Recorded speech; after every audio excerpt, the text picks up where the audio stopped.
Okay. Good afternoon, everyone. It's my great pleasure to welcome every one of us to this wonderful book review. And I have to say, I said it's wonderful because I personally have read this book about 3 times now.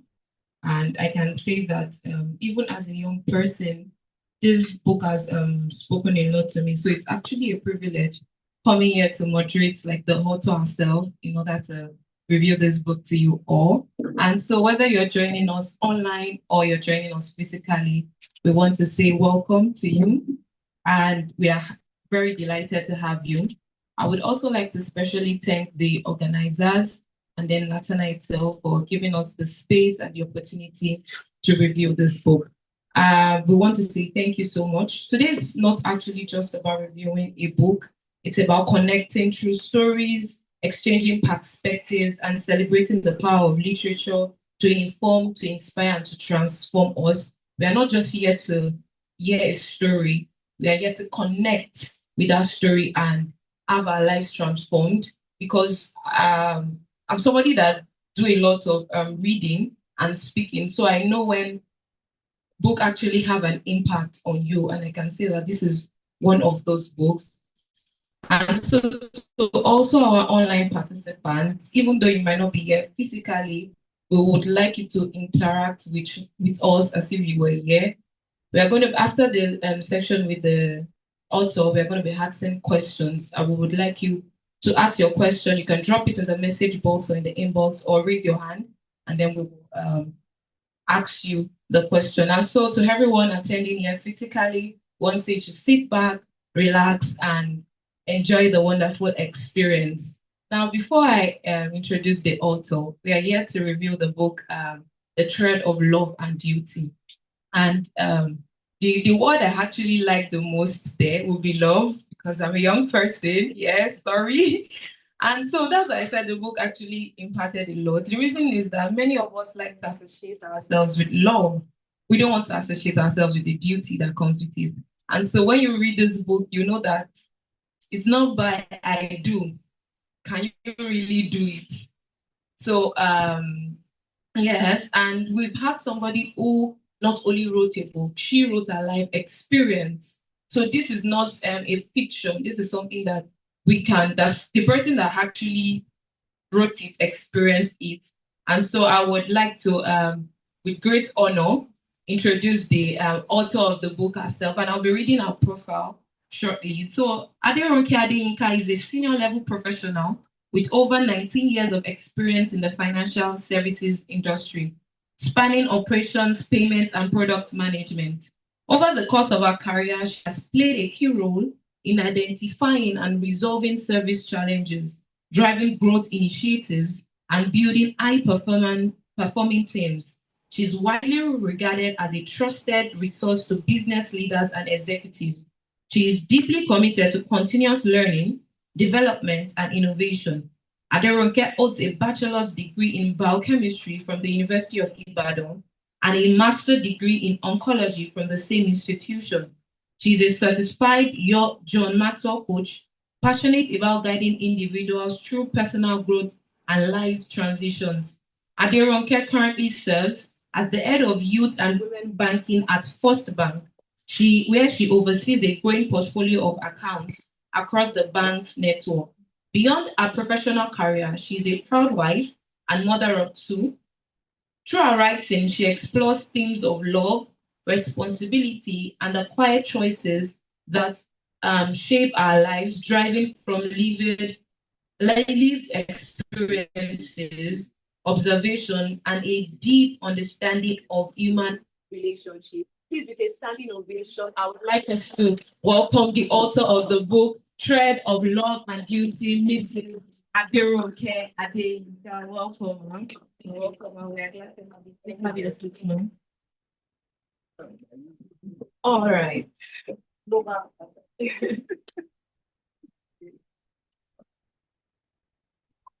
right. So once again, you're welcome, ma'am, and welcome to our audience. I would like to dive into the question because there is a lot to learn. There is a lot to learn from this book, and so I would not want to waste our time at all. So the thread of love and duty. Let's go to the beginning of the story, man. I mean, where it all started, what really brought about the book and all. We know that every story starts with a single image. It all started at a point, whether be it a flash or a pictorial representative, a phrase or a question. I mean, I think I still remember that question. You know, the word, I feel funny. And then you're wondering, is it comedy? Is it, what exactly came about? So what was the initial spark for this book? And what actually inspired your ink to start moving and start writing the story? All right, thank you very much. Let me say thank you again to everyone for being here. I know it's a work day, very busy time of the day, so thank you for making out time out of your busy schedule to be here. So this book and my big why is actually in the book. Why did I write this book? I attended an event, and in that event, it was a church program by the Elevation Church, and the title of the program was "Girl Uninterrupted," and four women shared their stories, their life stories. They talked about how they had challenges in life. And despite those challenges, they were able to rise above the challenges, And their stories were so unique. One of them was a single mom that had a child, I think when she was in secondary school or so. She felt her life was lost, but then she was able to find her life back. God gave her a very good husband. Another one talked about, they were just different challenges. And when I listened to them, I was like, wow, wow, wow. So whatever challenges we go through, if we can turn them around, if we can think deeply, we'll find out that we can transform them. The title of the book is A Memoir of Breaking, Healing, and Discovering of Wings. So I looked at their stories and I saw that despite the fact that they were broken, they were still able to heal and discover their wings. So the story started there. But as usual, when you start something, so after a while, you might get discouraged and just drop it. So I had the intention to write. I started writing. I was dropping them in my email. I kept writing. I was dropping them in my email, and somehow I forgot about it. And then I went for a Win Biz program. That's Women in Business. I went for a program, and guess who I saw? Dr. Mrs. Bola Akinlabi. That's the convener of the program that I talked about. That I went for like 2 years before then, and it was like God just reminded me when I saw her that there's something that you need to do, and somehow that got me writing again. And then this time around, I decided I was going to write, and then I prayed, and God sent me a very good publisher. And interestingly, he's here in the audience. So thank you, Dr. Adeyinka.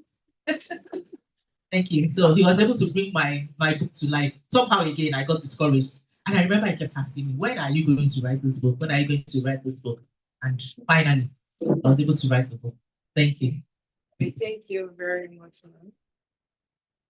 Thank you very much, ma'am.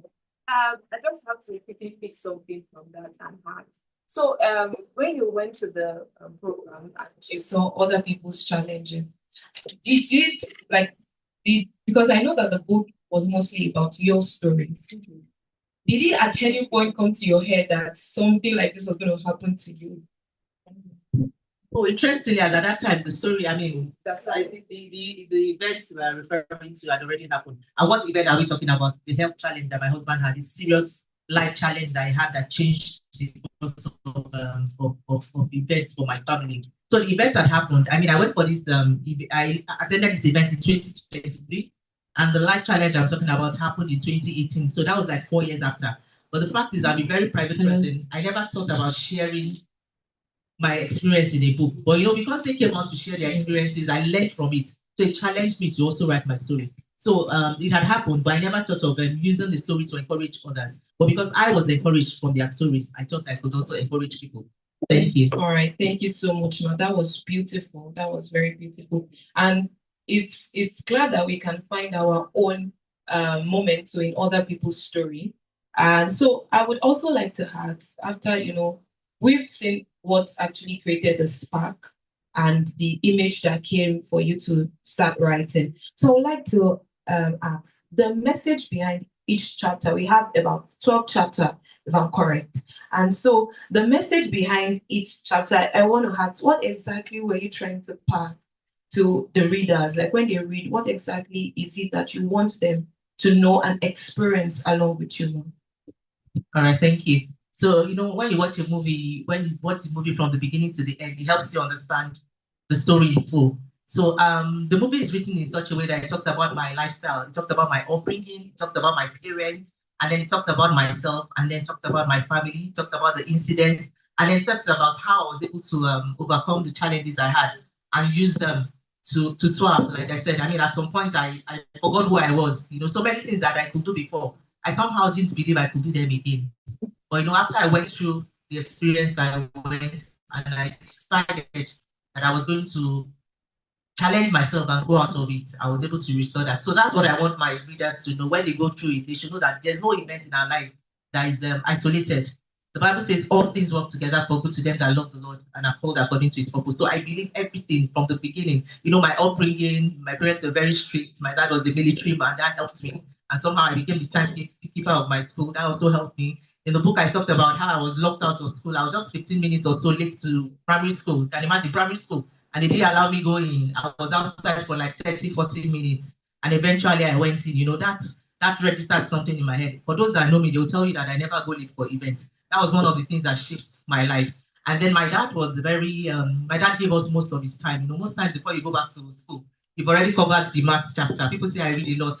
For people, reading is a big deal. But for me, I read to unwind, very strange. I can pick a book and finish it in 2, 3 hours. And that's just because of the upbringing. My dad invested a lot in us, and he made very difficult subjects look very easy. One of my best subjects in school was mathematics.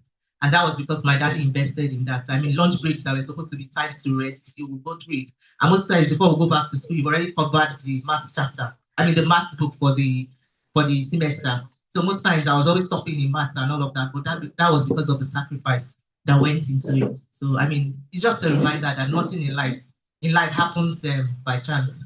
And again, back to what I was saying, that nothing in life happens by chance. I was telling my coach, he's also here. I'll acknowledge him, Coach Adeyemi. Thank you. That's my coach, John Maxwell. So I was telling him that I said the event that shaped my life happened in 2018. And I was going through my archives and I found out something that I had written. My boss had encouraged us back then to write something. We called it my cover story. I'd written that cover story in 2014. That was like 4 years before the event happened. And in that cover story, I listed out some of the things I was going to do. And just last year I stumbled on it and I found out that even despite the life challenge, I'd achieved more than 70% of the things that I had written out on that. So bringing it back all together. And interestingly, I'd written that I was going to be a coach, but I didn't know what kind of coach. How did I become a John Maxwell coach? When all of this was happening, somehow I just lost hope. And then one of my classmates from university, Sandra, she just sent me a message and she was like, "Are you interested in John Maxwell's education?" And I said yes, and that was how I started. It was expensive and I had to stay to go for that training. But at the end of the day, everything just tied together. So it's just a reminder that nothing in our life happens by chance. All things work together for good. That's one of my favorite verses in the Bible. Thank you. Right. Thank you very much, Ma. That was very, very detailed. It's a word used in the book, kitsugi, the art of using to mend broken things. So I would like you to just share the story of how it all started, the book majorly, how it all started, where the story began from, and then how we were able to, get through it all as written in your book, just to give us a bit of summary so that they can know that this is not a book to miss out on. Okay, so I think let me go to the chapters. I mean, I think that would help, and because there's a flow to the book. So the book is in three. All right, so the book is in three parts. So the first one is the sharpen, and then the second one is the valley, and then the third one is the flight. So where did it all start? It started from the story. I narrated the day that changed the entire phase of my life. In fact, I remember when my pastor came to visit in the hospital that night, he kept looking at me, When he broke the news, he was just kept looking at me. He was wondering, this woman, is it that you didn't understand the gravity of what I said, or what exactly is it? Now, what is that incident that we're talking about? My husband had a stroke. It was a major life event. He couldn't talk, he couldn't walk, he couldn't do anything, and then we had to rush him to the hospital and all of that. And I was on training when all of this happened. Normally when I'm on training, I don't pick calls, but that day something in me just said pick your call, and I picked my call and I called my neighbor. My neighbor, they attended to us almost immediately. She picked my call and then she was able to call another neighbor who then went to the house and then drove him to the hospital. And then that's just where the whole story started. When as a very young person, it just looks like your whole life is going down the drain and you're just wondering, is this what I'm going to be doing for the rest of my life? I'm sure most of us know that when it comes to health-related issues, they are cost intensive. You have to save a lot. You have to spend a lot of money. And then my husband's business went totally down, and the children were still very young. They were in school. We needed to do a lot of things. So I mean, that's what we talk about. What I talked about the chakra. But I talked about the knot making me soft. So I grew up in Kano, Kaduna and Kano. So when you live in the Northerners are very relaxed. They have a very relaxed approach to life, you know. I remember then in the North, you take your time, you pick the bus you want to enter. And then for us, resting was not a particularly big deal. We were very simple fabrics, we were guinea and all of that. But you know, the first time I came to Lagos, I remember I was wondering, I was like, are these people normal? As in, a bus is going and they expect you to jump off the bus. I'm wondering, what kind of life is this, you know? So those are some of the things we did in the North. I mean, the North was just a different place. And we're very trusting people, you know. And I remember once when I went to visit my aunt and I was just talking very innocent. She just started looking at me. I hope you don't behave like this in school. And I smiled. I said, that's how I behave in school. She said, Shamarora, that's just be careful. Just take, just be very careful, you know, and all of that. So that's what I mean when I said the North made me soft. And then I have university just and hope. Do you want me to go through all of this? I want people to buy the book, so I want to finish all of that. So let me go to university just and hope. Since you said your favorite is the love part. So University Just and Hope talked about how I met my husband. We met on campus, you know, Jambite Rush. He was in final year, I was in 100 level, and that was how we met. So that's it. And then our courtship, and then we got married and all of that. So that's it.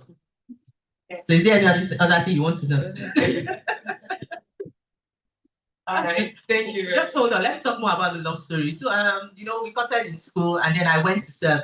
I was posted to the north. I lived in the north. I was posted to Adamawa State. I was posted to the local government area that was 4 hours away from the state capital. A lot of people thought I was not go there, but I went.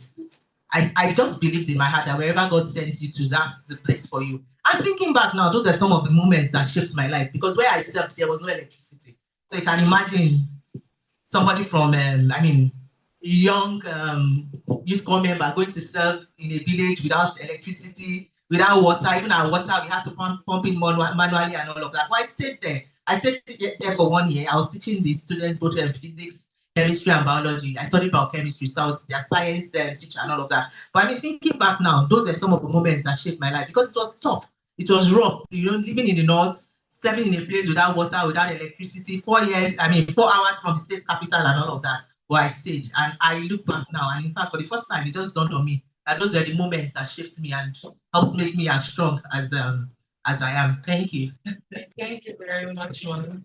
And why it's my favorite is because we are actually used to the love, like I said. We don't get to experience the duty. I forgot one love part. Wait now. You know, I said I stepped in the north, you know, and where I stepped was very far from the state capital. So a lot of people were already cutting when I was posted to the north.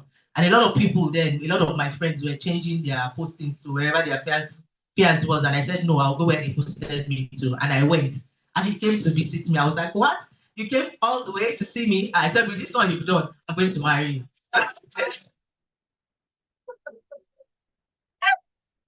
Wow. So you just had to come to the north. In fact, I was pleasantly surprised. He didn't just come to the north. He came to that village to come and see me. God when. All right, thank you very much, Mom. And I mean it's a beautiful thing to experience that. But the story didn't end there. I told you I've read it, so I know I saw the love, but I also saw the duty part that she had to play, and it wasn't easy because you know actually I asked myself that if I went through this, would I walk away or would I stay? Because I mean, I don't know if I'm strong enough to stay for that kind of test and that kind of time. I mean, is the love I have for the man, is it enough, you know, for me to go through that duty? It's basically like you're being a wife, you're being a mother, you're being a caregiver. I also have a bit of an experience in the health sector, so I know what caregivers do. And so I can tell you that it's not an easy job. And so that brings me to my question now that was there at any point while fulfilling your duty, while carrying out this duty? Because, like I said, I know it's not easy. Did you at any point thought about walking away? And if that thought did come, how did you um, solve it? And how did you overcome it? How did you fight that thoughts? And that. Several times, yes, several times. But there were lots of motivation. And by the way, my daughter is here, Maiwa. Thank you. They are part of the motivation why it is here. My children won. I remember a particular day when we came back from work and immediately we entered. Normally, my husband is sitting on chair, and that day when we entered, he was not there. And the way my son screamed, "Where's daddy? Where's daddy?" Yeah, in my mind, I was like, man, these children really need their dad. I just have to be there, so I can't just go away. So that's one, the children. Then number two, that love vow, it's very easy to read. When you're saying for better for us, most of us just want that better part. When you just look at it that aside for better for worse. And then beyond that, I mean, this person did not choose to have this event happen to them. So why would I now want to give at a point like that? So if you really love someone, you just look at it that, I mean, God has given us the strength for times like this. There were tough moments, of course. There were times when I felt like walking away. There were very, very many times when I did feel like walking away. But then when you remember your vow, I remember that the Bible says we can do all things through Christ who strengthens us. And that's it. And then I have friends. I have a very strong support system. My parents. I have a lot of. In fact, somebody was telling me like 3 days ago. She said I'm able to relate across all groups because she asked where I was going to. I thought I was going to see one of my friends. That was a reverend sister. And she was a reverend sister again. So I have friends like that. So I had a very good support system. So coming back to my support system, when the stroke happened, my daughter was still in junior secondary school. But I had a very good support system for after school. The ELARA system, that's the Catholic setup.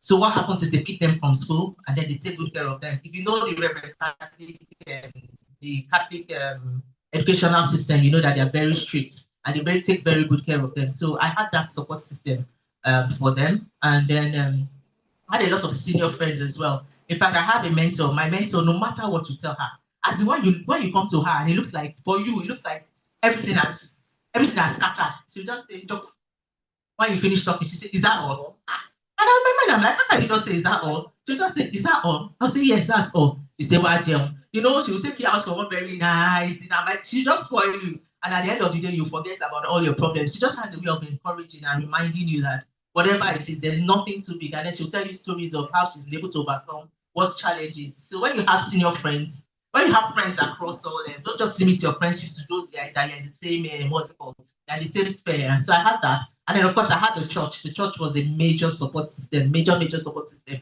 I remember for the 1 week we were on admission, in fact, it was like our room was like a hotel room because as one person is going in, whenever it was visiting time, as one person is going in, another person is going out. So we had that. And then my family as well was also very strong support. Both my in-laws, my younger ones, and everyone. So I had the support all around. They helped. They helped. So those are the things that helped me. And then at work too, I had a very good boss. I talked about my boss, Mr. Chuma Iziri. Very, very helpful. I didn't have to log any official complaints. When he called me, in fact, I called him and I just started crying. And I had never called him and cried on the phone before. So he knew definitely there was something wrong. And then the next morning he came to visit me. And he just immediately when he saw the whole situation, he just said, "Okay, you can take off as much time as you want." And I didn't realize it, but it was later on I realized that all the postings he gave me were postings that were flexible, such that I could still adjust and all of that. So I want to say thank you very much to him because I had a very good support system, both at work and in other areas of my life. Thank you. So it's also a challenge to bosses out there. Please look out for those that work with you, especially when people go through very tough times. And you know that this person has not been a lazy person. This person has not been someone that just goes off work, and all of that. Yeah, I had a very good system, just in every sphere of life. Thank you. Thank you so much, man. So your network is your network. These are the people that will help you because I don't want to imagine her not having that support during that period. I don't want to, but we are grateful to God. I mean, God definitely won't put you in something that you can't come out of. Now, one other thing that I love about this book is the fact that the story didn't end badly in the sense that purpose was found in the trials. You got to discover who you are, got to discover the paths that you can take, and something that you can actually be. So I would like to ask that how were you able to discover your purpose in those trials? And for those that are also going through, women out there, men out there that are passing through something that they feel like, oh, this is the end, they are not worth it, they are not good enough? And how do you think they can also find purpose the way you did? I'll say I stumbled into it. I always wanted to be a medical doctor, so I know that whatever I do is going to be in the caring profession. And if you look at coaching, really, that's what coaching is really all about. So I wanted to be a medical doctor. I mean, I didn't become one. And like I said I stumbled into it. So when I was going through all of this, even me, I didn't realize that how long that me that I was, because I'm a very confident person, very, I just found out I was dodging a lot of responsibilities there and there. I remember one of my friends telling me to take something in church, and I was like, no, no, no, no, no, no, but she just encouraged me that I could do it. So my mom, my daughter, my sister, they all realized that there was something.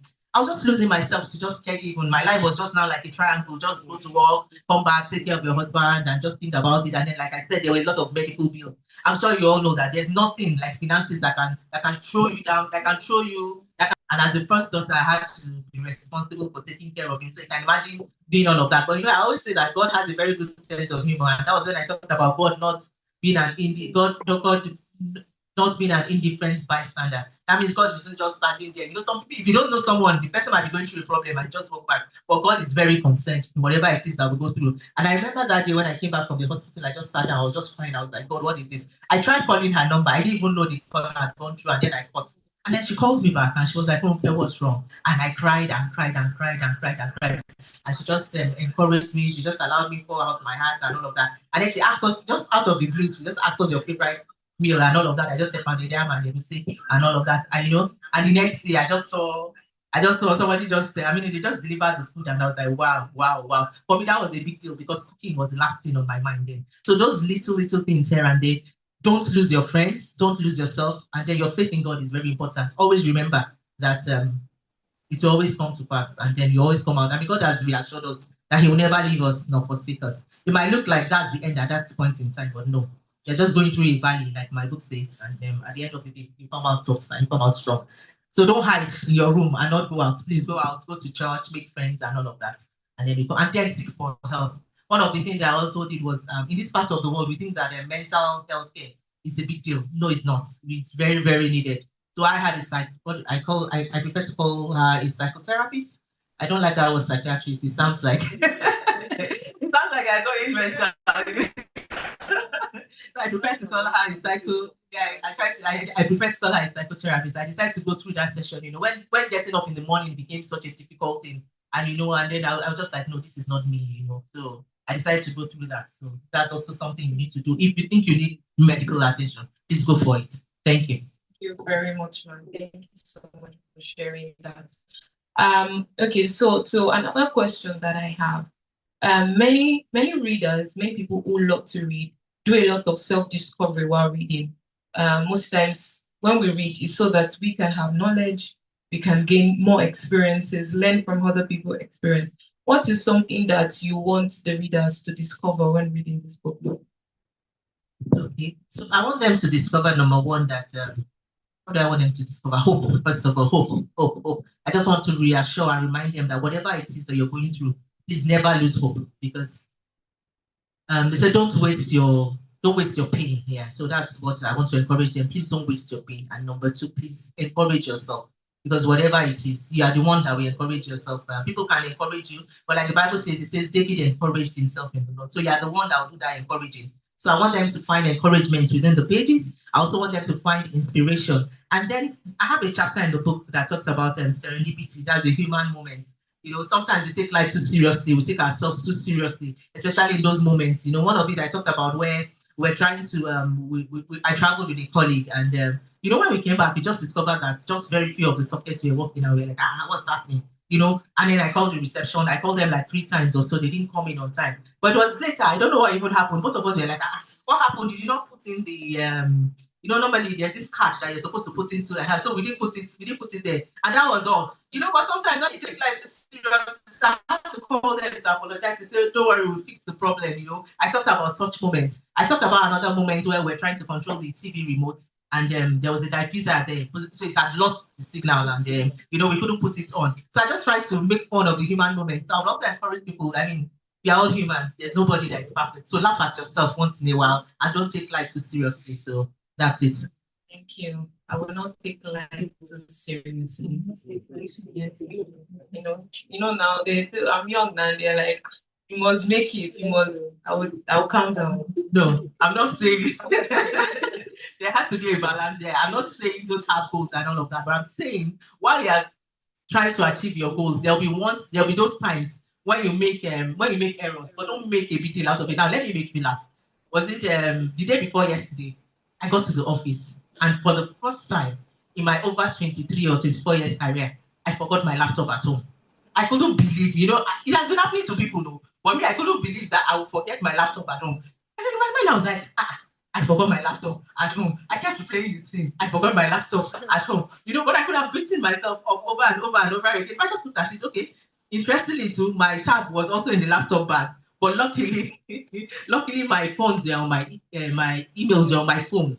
So I just set up the phone in a very comfortable way, and I was checking my mails on my phone for like 3 hours until they brought back the laptop. So those are some of the things I'm talking about. But if I just kept on thinking, hey, you've forgotten your laptop, a very stupid man, a very this one, a very that one, the whole of that day would have been wasted. But I just decided to find fun out of it. And I remember my colleagues that always see me, they were like, what happened? You forgot it. I said, oh, I forgot my laptop at home, and then you just laughed over it. But then the laptop came, I was able to work and all of that. So those are the human moments. Just remember that you're a human being, you're not perfect. So enjoy those moments when they come.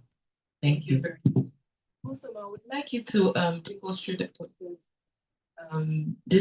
The word called kintsugi.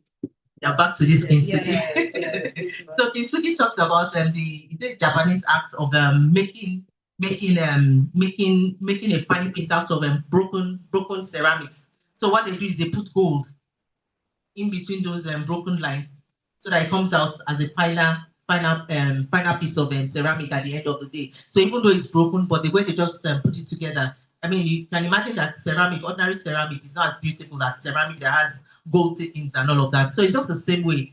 None of us is perfect. We are all broken one way or the other. But if you choose to make a beautiful story out of what our broken stories are, we find out at the end of the day we evolve better. So my story, I talked about my story right from my primary school, and right from in fact, from nursery school. So in fact, from nursery school. So when I was in nursery school, I had a British teacher, Miss Otto. The British are very prim and proper and all of that. I remember my mom used to tell me that if there's no stool, I'll not sit down. That all the other children will sit on the floor, but I'll never sit on the floor. I'll just sit on those. So that woman helped. She shaped my life. I like to pay attention to details and some things. So those were some of the things that shaped my life. At that point, it looked rough, but it helped. And then I moved there. I also talked about punctuality and all of that. I'm going somewhere. I talked about punctuality and all of that. That British teacher helped in a way, helped with neatness. And then my dad was a military. No, I said was a military man, but he's still alive because he's no longer in the military. The military are very strict, they are very disciplined and all of that. Daddy wakes us up on time and all of that. So I took that part of him. I later on became the timekeeper in my school. So those are part of the things that help us. And they also helped shape my banking career as well. It helps me to be disciplined and focused. And also when I had my challenges, it helped me keep everything together and just keep my head together. So even though there were moments then that seemed very tough, I talked about growing up in the north and being very soft. When I came to the south, they chanced me a lot. So all these people in the south, they're very funny, very interesting people. They just like to chance you, especially when you go to the market and then you can't price. They'll give you like 2 times or 3 times the price. And then you go back to the hostel and they're asking you, you mean you want this meat? And I'm like, what? Somehow it also helped me because most times you find out that when there are issues in the office, they are usually because you're a peacemaker, people come to you to come and resolve those problems. People come to you to come and confide in you. And because of that, it has also shaped my temperament. And so as a coach, I'm a better listener as well. So all those things that looked like they were flaws, so to say, at the end of the day, shaped my life. And those broken edges are those places that come out to be the more beautiful parts. And then when I was going through my challenge as well, so because the North has made me also kind of reserved, you're very patient and all of that, it also helps me. Some things that ordinarily would have lost your patience, it also helps with that. And because my lifestyle was also not too flamboyant, I was able to quickly adjust and make those changes when we needed to cut down expenses here and there. So those are the things that helped. Thank you. Thank you very much. So you can see that this book is an amazing one. All she said is just a tip of the iceberg. It's actually a very impactful an amazing book. Like I said, reading it, so many questions you will ask yourself. I mean, it's sweet saying it, and because she has overcome those processes, but if you read it and try to put yourself in those shoes, I'm sure you will ask yourself about 1,000 questions. And things, you will even have to challenge yourself because it's like sometimes you're not doing quite enough. And so I would like to now ask the audience, whether online or physical, if you have any question that you want to ask about the book or from what she has said. If we have any questions, I would like to throw it out to us now. To our online participant, please, you can drop the question in the chat box, or you can just maybe raise your hand and then we would hear from you. So do we have anyone from the audience, please? There's something amazing about her. She's always very, very happy. And she's not faking it. You understand what I'm saying? This celebrity glow. It's genuine. How do you do that?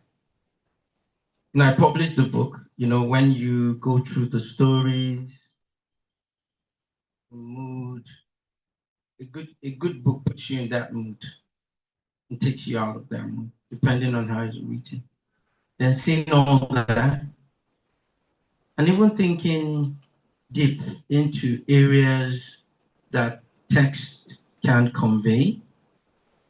For those parts, when we sit with authors to be authors, you talk to a point and the author will tell you, I don't want this to be in the book. The deep truth is those pages or those words or those parts is still part of their life. So how do you keep that real flow of joy, not happiness? How do you do that? You're still smiling. Thank you. So all right, thank you. So when I was in primary school, I realized that I get into moods easily, and I get upset very easily because I had a very serious disposition to life. Probably because my dad is a military man. I remember my younger sister. She always talks about the time we lived in the north, like I said, and I woke her up around 2 a.m. just to get ready for school so that I would not be late. Like 2 a.m. just to get ready for school. School that was 7 o'clock. So I just discovered that I had this too serious disposition towards life. And luckily I got born again in what class was that now? That was in GS1. Yeah. That was in GS1. And I remember one of the things they talked about was one of the fruits of the spirit is joy. I just kept praying to God. I said, God, I don't want to live a life that is not happy. I want to have your joy within me. I still have my low moments, but somehow I have a way of always remembering that with God, you have that strength. Okay, like yesterday now, I got home and there were so many things that upset me, but I just remembered that I needed to control my mood. And because I do a lot of reading, yes, I do a lot of reading. So those things remind me over and over again. And when you lose your joy, you lose a lot of productive time, a lot of time that you're supposed to use for a lot of things. So somehow I just remind myself that it's when I'm at my best when I'm most joyful. So those are some of the things that enter me. But most importantly is the joy of the Lord. I just try to go back to that inner place and find that joy again.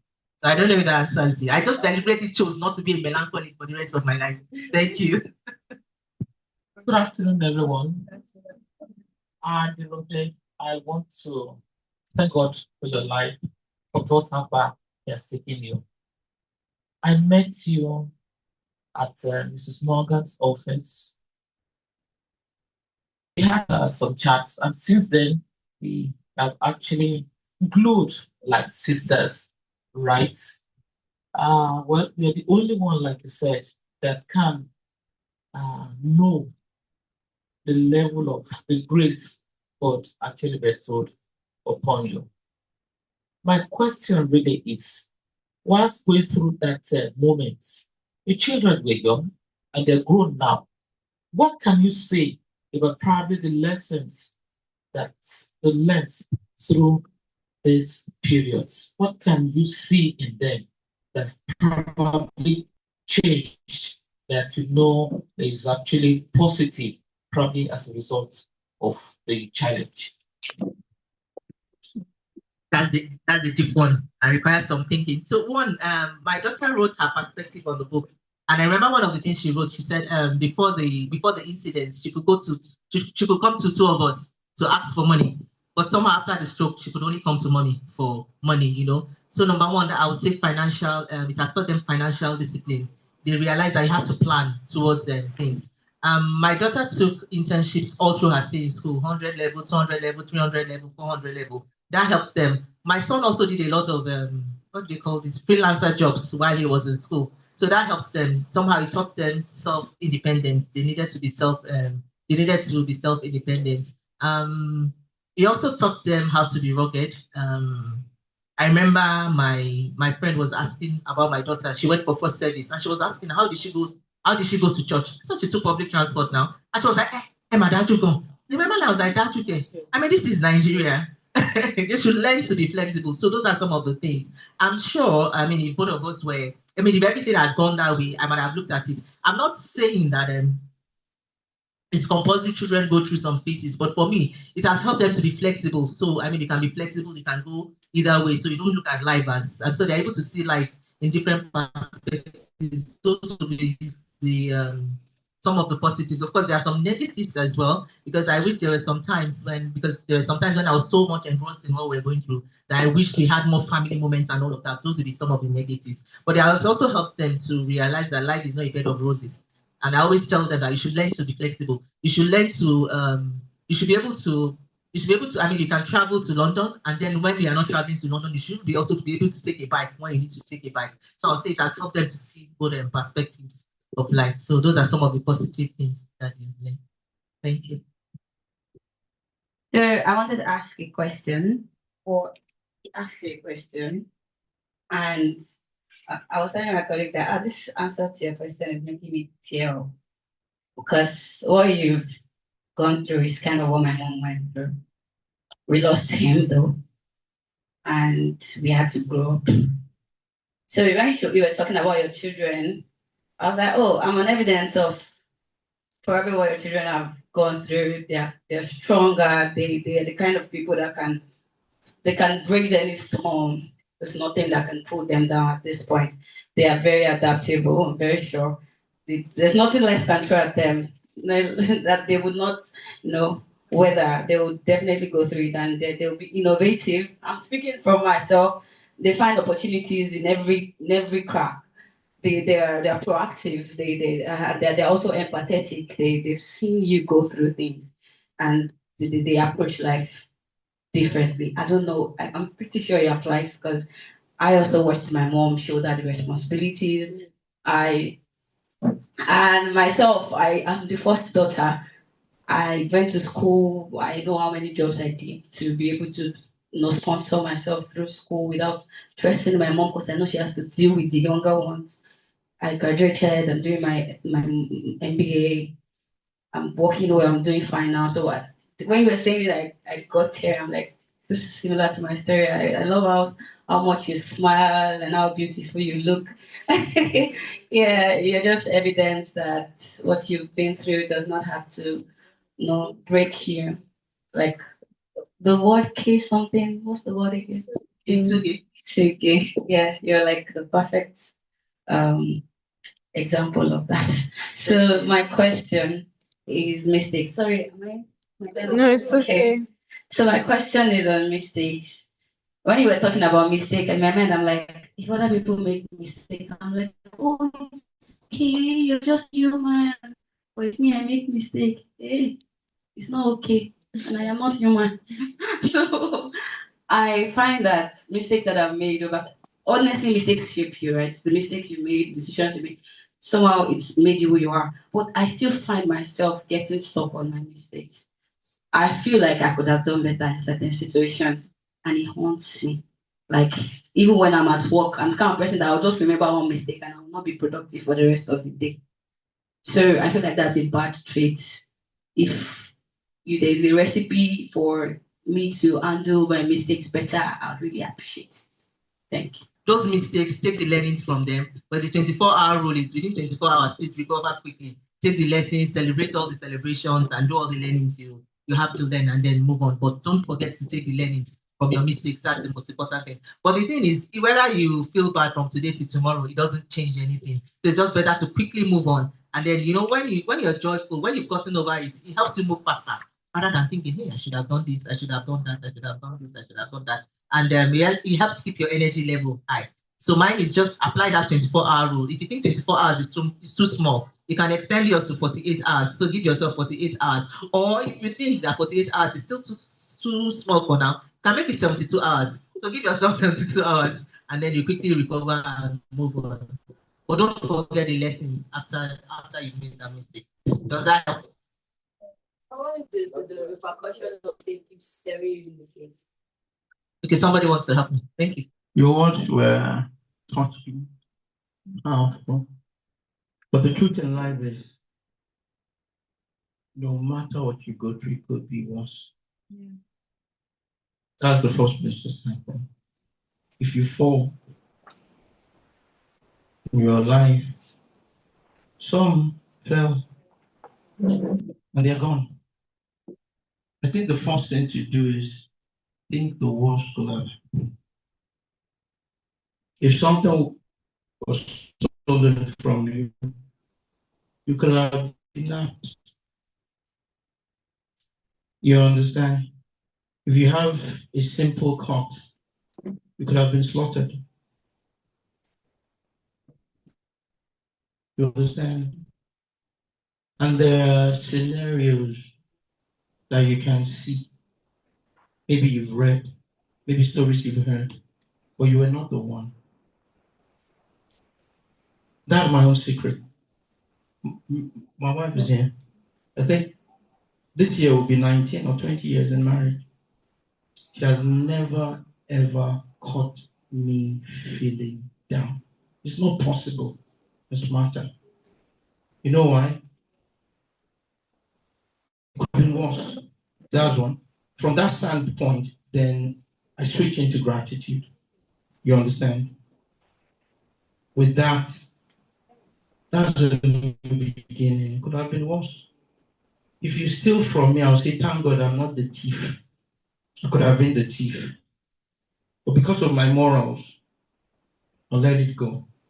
You understand? No matter the scenario, no matter the scenario, I sat watching my mom die. You understand? But I chose the other side. Never shed a tear till now. Why? Because I saw the other side. Her stories, her impact, the lives of people. She was paying school fees and we're not aware.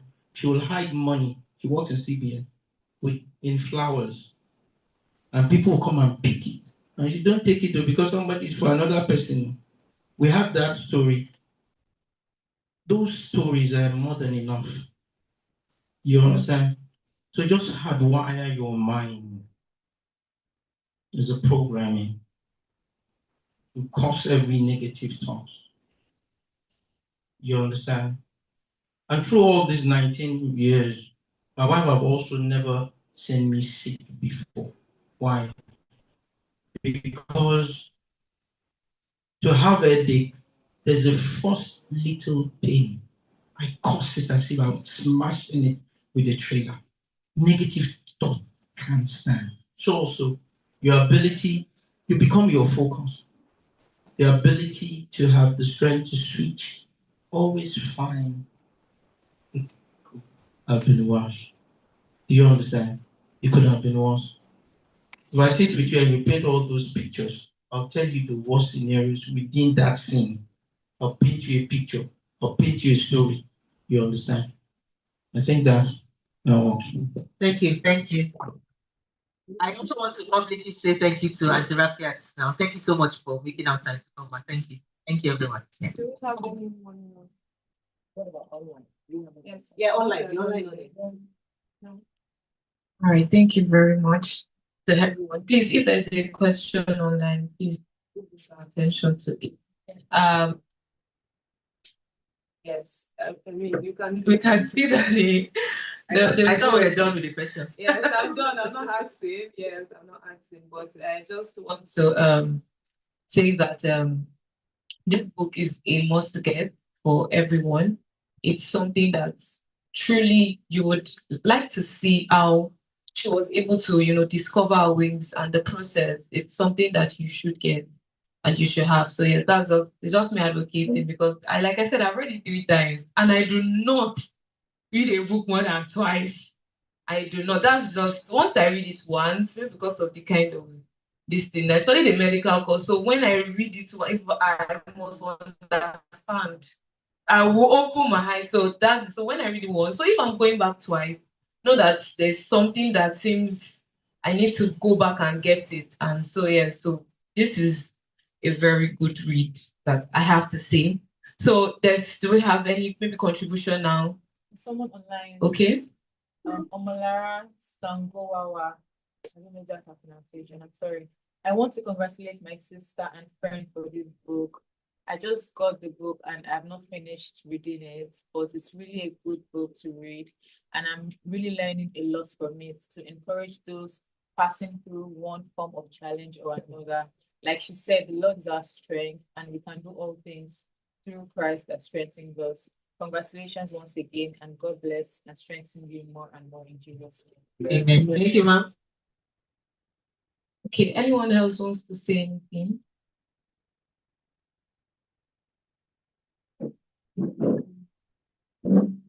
Okay.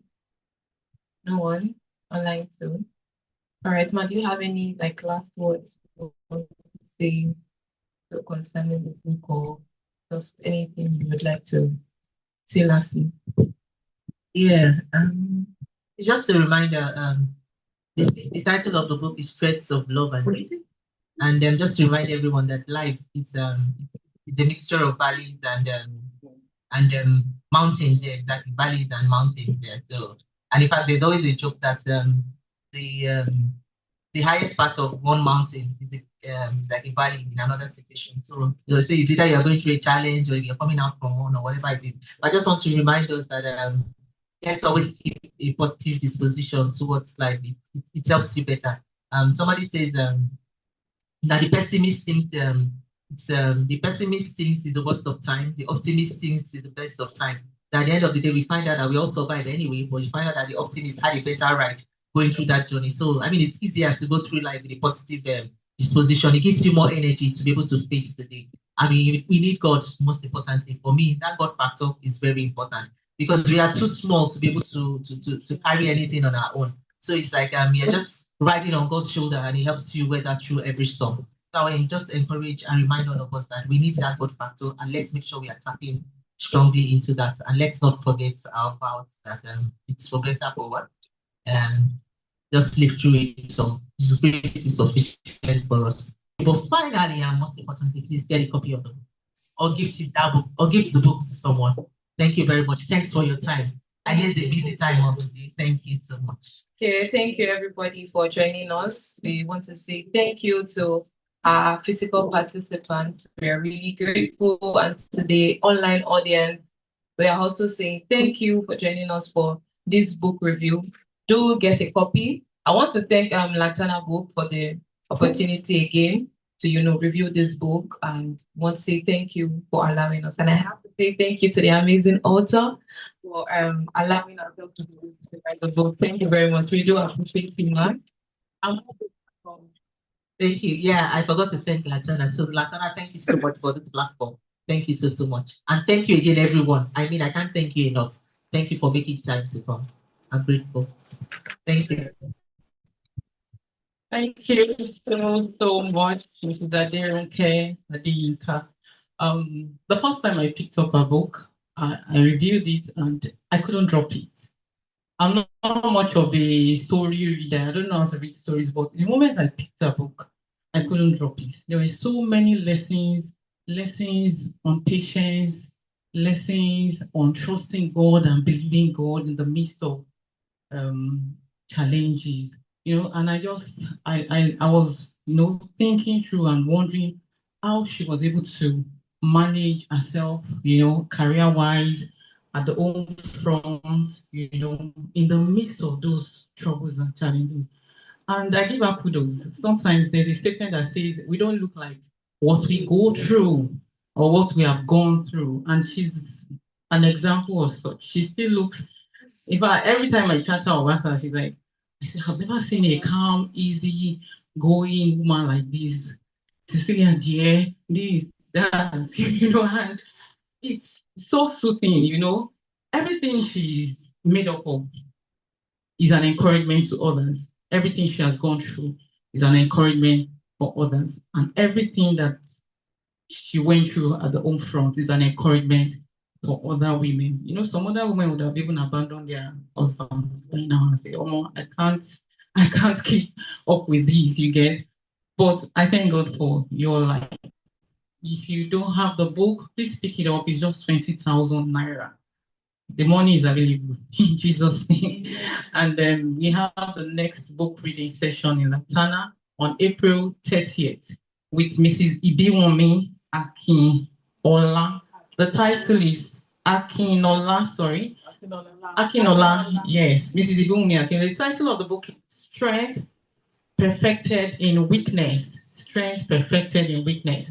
And I'll just give you a brief of the story. She's gone through 8 surgeries all her life. She came out strong and she wants to tell her story.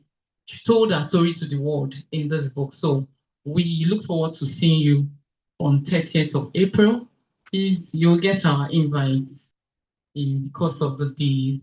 Thank you so much. We want to appreciate everyone that took time out to come here today to rejoice with her, and also to listen to the memoir, the story of her life and her family. And it's not easy to taking time out. I know somebody that came here all the way from Maripo, came here because he loves Laterna. He loves Laterna Book Club. Sometimes you just have to abandon every other thing just to be here. So thank you, everybody. Thank you for the online audience for joining. And we trust you had a wonderful time. We look forward to seeing you at the next edition of Laterna Book Club. Thank you so much. Have a great day. So we have to take the pictures now. Thank you. And if you want to sign the book, you can buy yours and bring it to her to sign. Thank you, everybody.